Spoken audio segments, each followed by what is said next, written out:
Okay, let's talk about our upcoming executive roundtable, which we're going to be hosting on August 25th. I'm going to talk a little bit about that roundtable. I'm going to talk about what we're doing with our roundtables. And if you're seeing this after the 25th, no big deal. My intention is still to provide some value to you from this particular video to support you in how you're balancing creating safety and accountability. So one of the biggest things that we notice when we go to do work with our clients, and one of the biggest things that we notice when we're doing consulting, just to kind of see what companies need help with, specifically leaders in companies who are giving people feedback, is this nuanced dance between holding accountability, giving really good feedback, and also making it so that people feel really safe to get that feedback. They feel safe to ask questions about that feedback, and they feel safe to actually act upon that feedback or not. So we're going to be talking about that on August 25th, which is next Friday. We're going to be actually doing a special executive roundtable. These roundtables are something that we've been doing as a company for about the last 8 months. We've been experimenting with different ways of doing them. So we've done big executive forums where we've had panels and leaders from different companies come in and talk about what they're doing for different things in regards to culture and positive energy workplaces. We've also done really intimate. I think the smallest we've had has been a group of 4 other leaders and then part of my team. So it was a really intimate conversation. And after experimenting with these for over 8 months, we've found a formula that we really are liking, that's congruent for us and that we feel really good about. So we're going to be doing that on the 25th. These particular forums, they are by invitation. You do have to register for them. We have a couple of requests. We don't charge for them, but we do have some game rules or rules of engagement, which are, for example, we ask that you come on time. We ask that you stay for the whole session just to protect the integrity of the container, because these are confidential conversations.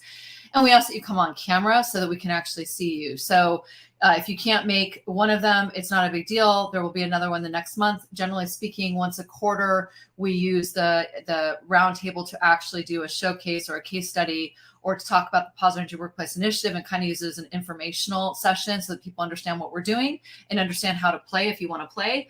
And the other 2 sessions are really just about creating a tremendous value and giving you content, and creating a space for you as a leader to talk about what's going on in the company, and to talk about what you're bumping up against, and to talk about the real talk that people don't tend to talk about if they're not given a safe space to do so. So that's it.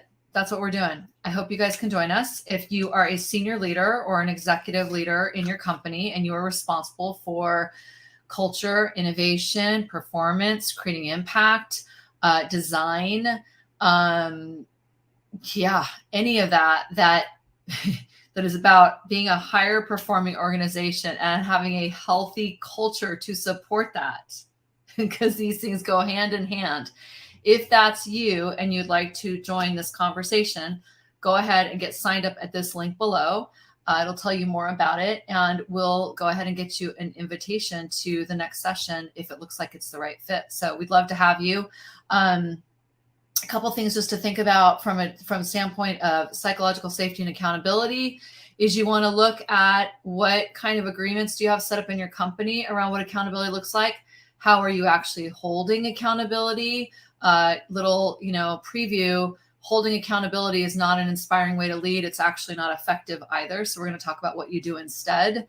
I don't want to be held accountable. I don't want to hold my people accountable. I do want to inspire accountability. I do want to create a space that they feel inspired to just follow through on things. I also want to set accountability up so that it's really, really clear, and so that people have got room to push back if they disagree with it. So we'll talk more about that on the 25th. But in the meantime, just start noticing, how are you doing with holding accountability? What things are you bumping up against in your organization or with your leadership team or your teams, period, around getting things done, following through, people feeling safe to push back, people feeling safe to tell you the truth about what's actually happening for them, people feeling safe to tell you that they don't know how to do something or they need help. How's it going? So I had a consult with somebody today, and they were talking about how they're really noticing there are companies that are the companies that they're working with they're really noticing that there is a new level of demand for a healthy environment, healthy culture, purpose driven, the ability to talk openly and collaborate. There's a new level of demand that's seemingly increasing, and we're seeing this too. And so if you are one of those companies, we want you on these calls so that we can start to talk with you about what you're doing, and you and others can learn best practices, and we can potentially play together. And if you're not one of those companies, but you're really interested in this and you wish you were one of those companies, then you have an open invitation to join us as well, because we'd love to invite you into that kind of a conversation. So have a beautiful, beautiful day. Please go ahead, get yourself signed up here if this is the right match for you, and I will see you